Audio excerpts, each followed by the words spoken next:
Assalamualaikum teman-teman semua, selamat datang di Anggaria Dita Channel. Pada kali ini kita akan membuat video reaksi. Kita akan mereaksi video singkat Ustadz Adi Hidayat tentang bagaimana doa yang benar, yang baik gitu ya. Dan ada apa di video ini, kita saksikan sama-sama ya. Bismillahirrahmanirrahim.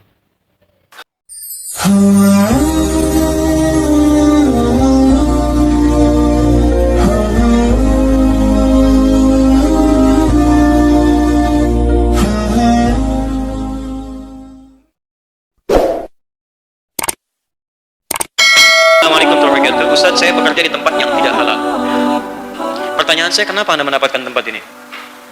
Ya, jadi kalau Anda bisa dapatkan di tempat yang halal, kenapa cari tempat yang tidak halal? Nah, tapi kalau memang sudah ada di tempat ini, ya nanti kita baca dulu sampai selesai, nanti kita cari solusinya. Dilakukan ya. Dan saya berencana meninggalkan pekerjaan ini setelah cita-cita saya tercapai. Alhamdulillah saya kuliah dan ingin menjadi guru. Minta doanya agar saya bisa menjadi anak soleh dan berguna bagi bangsa dan agama. Bagaimana bisa menjadi anak soleh kalau kerja di tempat yang tidak halal? Hah? Cita-cita Anda ini apa? Cita-cita ini ngumpulin uang. Terus dari uang itu Anda gunakan untuk sesuatu. Ya. Tidak halal ini apa? Wujudnya apa? Tidak halal ini ada dua bentuknya. Ada sifat pekerjaannya betul-betul nggak halal. Sama sekali nggak halal. Ya, tempat misalnya penipuan itu nggak halal. Tempat maksiat nggak halal. Itu nggak halal sama sekali. Pekerjaannya sudah nggak halal. Pelakunya bahkan di situ. Jualan minuman yang haram itu sudah pelakunya. Ini sama sekali haram. Dan harta yang didapatkan dari situ haram. Nah, saya tegas dalam hal ini. Harta yang didapatkan dari perbuatan maksiat haram. Harta dari menipu haram, harta korupsi haram, harta pencuri haram, harta pezina haram. Kerja misalnya di fasilitas zina itu haram. Bahkan pelakunya sangat haram, hati-hati. Ya, kerja di penjual minuman ya untuk yang diberikan bahkan kepada orang-orang yang tidak minum. Artinya orang-orang beriman dan sebagainya. Dia jualan yang haram, dia pelakunya, dia tahu itu haram hukumnya. Dan ketika dia kerjakan itu, mohon maaf, itu harta yang didapatkan haram. Dan hati-hati, kalau harta haram masuk ke perut, itu dua konsekuensinya. Satu, doanya itu nggak akan masuk mendapatkan ijabah dari Allah Subhanahu wa taala. Bahasa hadisnya jelas. Bahasa hadisnya, "Tsumma dzakara ar-rajula yutilus safara, asy'atha aghbara." Nabi mengisahkan seorang lelaki menempuh perjalanan panjang untuk berdoa. Yamuddu yadayhi ila sama, mengangkat tangannya ke langit. Fa yaqulu ya Rabb ya Rabb, dia berkata ya Rabb ya Rabb al-asmaul husna. Tiga syarat terpenuhi. Perjalanan jauh, yang kedua memulai dengan asmaul husna, kemudian mengangkat tangannya ke langit. Tiga-tiganya ini syarat doa cepat dikabulkan. Seharusnya doanya 3 kali cepat dikabulkan oleh Allah. Tapi kata Nabi, anna yustajabu lidzalik. Ini mustahil doanya dijawab oleh Allah. Kenapa? Jadi di awal video tadi ternyata berupa pertanyaan seorang jamaah bahwa beliau ini kerja di tempat yang haram. Tapi beliau punya cita-cita yang baik. Nah, Ustadz di sini menjelaskan bahwa meraih sesuatu yang baik sekalipun kalau caranya salah atau haram itu nggak benar ya, gitu ya. Dan tadi dikisahkan diceritakan oleh Ustadz kisah tentang seorang yang cara berdoanya sudah betul, memenuhi syarat, tapi ternyata doanya mustahil dikabulkan. Dan ternyata ada kemaksiatan di dalamnya. Oke, kita saksikan lanjutannya. Famat'amu haram, karena makanannya haram. Masyrabu haram, minumannya haram. Maaf, balbasu haram, pakaiannya haram. Waghudhiya biharamin, dan perangkat hidupnya haram. Persis begini. Ini ada tempat, misalnya tempat air lah, gelas. Gelasnya terbuka, maka semua bisa masuk. Tapi kalau gelasnya tutup, maka apapun yang dimasukkan dari atas akan terpental kembali. Orang yang bermaksiat itu seperti menutup bejana hatinya. Ketika Allah akan mengabulkan doanya, bukan tidak dikabulkan, tapi tidak tembus ke dalam jiwanya karena terpental kembali dengan maksiatnya.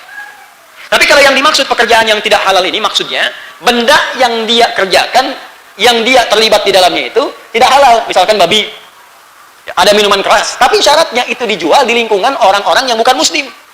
Misal, Anda bisa kerja di Jepang, di Cina, belum dapat pekerjaan lain, yang ada cuma jualan di babi itu, peluang yang lain nggak ada. Kalau Anda nggak kerja di situ sementara waktu, maka kehidupan Anda menjadi terancam. Ya, maaf, bekal hidup nggak ada, bekal kemudian perjalanan nggak ada, maka Anda bekerja di situ untuk sementara waktu itu boleh hukumnya. Boleh, karena Anda menjual itu bukan untuk komunitas yang diperkenankan untuk bisa mengkonsumsi itu. Jualannya kepada siapa? Anda tinggal di Cina, jualan babi untuk orang Cina saja, bukan untuk yang muslim. Itu boleh, untuk sementara waktu sambil mencari pekerjaan yang lebih baik. Oh, jadi gitu ya. Jadi mungkin sebagian dari kita ada yang belum paham gitu ya, bahwa kalau situasinya darurat, apalagi sampai bersangkutan dengan kelangsungan hidup, kita tidak ada pilihan lain, itu diperbolehkan.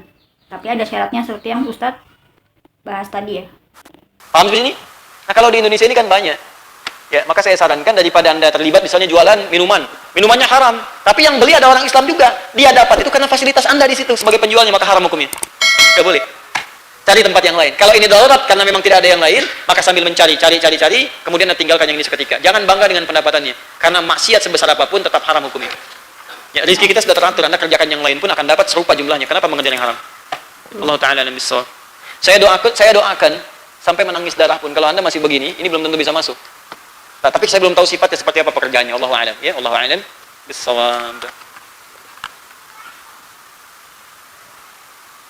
Mohon doa untuk bapak, adik dan kakak saya yang belum beriman untuk dapat bersyahadat dan beriman kepada Allah. Insyaallah. Allahumma taqabbal minhu wa minha innaka antas samiul alim wa tub alaina innaka tawwabur rahim.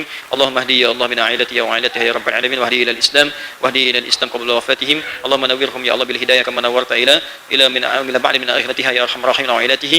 Allahumma hdihim wajma'hum fil akhirah kama jama'ta fid dunya ya arhamar rahimin. Semoga Allah berikan hidayah kepada pemerintahan Anda ini dan jangan putus asa. Jangan putus asa dalam berdoa. Saya satu kali bulan lalu saya mengajar di komunitas, ada satu komunitas public figure. Tiba-tiba ketika akan masuk saya diinfokan ada seorang yang masuk Islam, Ustaz. Saya seorang artis masuk Islam tapi nggak ingin di hadapan orang banyak, hanya terbatas saja. Saya bilang nggak apa-apa. Kemudian tiba-tiba begitu saya akan mengisi, ada salah seorang ustadz datang mengatakan, Ustadz, kakak saya akan bersyahadat, tolong kemudian dibimbing. Saya bilang insya Allah. Jadi begitu saya umumkan ada yang akan bersyahadat di sini, panitia kaget, Ustadz, itu mohon dirahasiakan, bukan di sini. Oh bukan itu, saya bilang. Maka saya panggil lah orang yang tadi saya panggil, kakak dari ustadz tadi, masya Allah, kemudian bersyahadat, orang semua kaget. Itu kakaknya Ustadz Felix Show, ya, namanya Freddy Show, masuk Islam. Ya, padahal masya Allah gitu kan, hidup bersama di keluarga. Ya, kemudian juga di situ melihat. Tapi apa yang dibuktikan oleh beliau? Pertama, dibuktikan dengan akhlak kebaikan, perubahan yang baik, perhatian kepada keluarga, walaupun dimusuhi tetap kemudian bersikap yang baik. Ternyata itu berdampak pada nilai-nilai kemuliaan. Maka saya sarankan kepada yang bertanya ini, praktekkanlah yang serupa. Itu teorinya di Quran surah ke-16 ayat 125. Tapi saya sebut prakteknya tadi supaya menginspirasi dulu. Ya, jadi jangan sampai walaupun nanti tadi ada adik kakak misalnya masih kasar, belum menerima Islam, maka balas dengan perlakuan lembut. Ya kata Allah, ud'u ila sabili rabbika bil hikmah. Ajaklah orang ke jalan Tuhanmu, kenalkan Islam dengan hikmah. Apa hikmah yang pertama ini? Hikmah itu bisa kata-kata bijak, bisa tindakan yang baik, bisa keburukan dilawan dengan kebaikan. Ini salah satu bentuk contoh lagi bahwa menghadapi sesuatu yang buruk itu tidak harus kita lawan dengan keburukan juga. Sebagai muslim kita selayaknya mencerminkan kelembutan hati kita serta mencerminkan nilai-nilai kebaikan Islam dalam perilaku kita. Jadi kalau dia mencela, balas dengan hal-hal yang baik. Kalau ada hadiah, kirimkan. Kalau ada makanan, bagi. Berbuat jujur, berbuat baik. Sehingga dengan akhlak itu lebih cepat memberikan jalan hidayah kepada yang bersangkutan dibandingkan dengan kalimat-kalimat ajakan-ajakan biasa. Allah Ta'ala a'lam bissawab. Saya ibu berumur 44 tahun, alhamdulillah.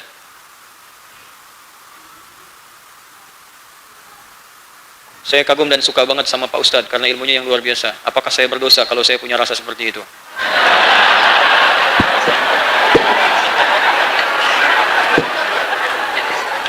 Ya, sepanjang ibu senang dengan ilmunya nggak apa-apa. Tapi kalau mulai mencintai saya itu bermasalah. Ya, cinta pada ulama, cinta pada orang-orang soleh itu boleh. Yang dimaksud bukan cinta pada fisiknya, bukan, tapi cinta pada keilmuan, cinta kepada amal-amal solehnya untuk diikuti, bukan untuk dikultuskan. Itu yang salah, awas hati-hati. Bukan untuk dikultuskan, tapi untuk diikuti. Ya, makanya banyak dulu para ulama pun sering memandang ulama-ulama lain. Datang, minta istifadah. Ini banyak ulama-ulama datang ini. Saya sedang mengatur waktu untuk bertemu, untuk minta nasihat. Saya senang ini. Ya, ada habaib-habaib, ada kiai-kiai, ada tokoh-tokoh. Saya ini punya libur dalam sepekan beberapa hari, tapi saya nggak sebutkan. Ya, libur itu bukan libur sebetulnya untuk belajar lagi, untuk mengingat wajah-wajah yang kita pernah taklim, kelihatan, berdoa lagi, untuk mengevaluasi pelajaran yang kita pernah sampaikan. Kalau ada yang salah, koreksi lagi. Ya, ada yang benar, sempurnakan kembali, bertanya-tanya lagi, belajar kembali. Ada waktunya. Nah, ada kebiasaan para ulama dulu, itu kalau hatinya sedang futur, ada yang gelisah, itu datang hanya untuk melihat aja. Lihat wajah ulama yang lainnya. Ada yang datang untuk melihat Nabi saja, ya. Ada yang kemudian untuk belajar dari akhlaknya dan sebagainya. Jadi kalau yang dimaksud menyukai, mencintai ini, menyukai misalnya ada hal-hal yang baik lah sifatnya, yang kira-kira bisa diikuti, silahkan. Tapi jangan sampai ke pengkultusan sifatnya. Jadi di pertanyaan jamaah yang ketiga ini membahas tentang cinta pada ulama. Supaya nggak salah paham tadi dijelaskan oleh Ustadz sendiri, jangan cinta pada fisiknya, tapi pada ilmunya, pada isi-isi dakwahnya gitu ya. Ya, jangan dikultuskan karena manusia itu pasti ada salahnya. Ketika terlampau berlebihan, maka Anda tidak akan bisa melihat kesalahannya yang harus ditinggalkan. Ya, jelas ya? Ya, semoga Allah muliakan ibu dan keluarga ibu serta suami ibu dan anak-anak ibu insyaallah. Jadi teman-teman di sini video dakwah kali ini singkat Tapi ada beberapa hikmah yang bisa kita ambil ya.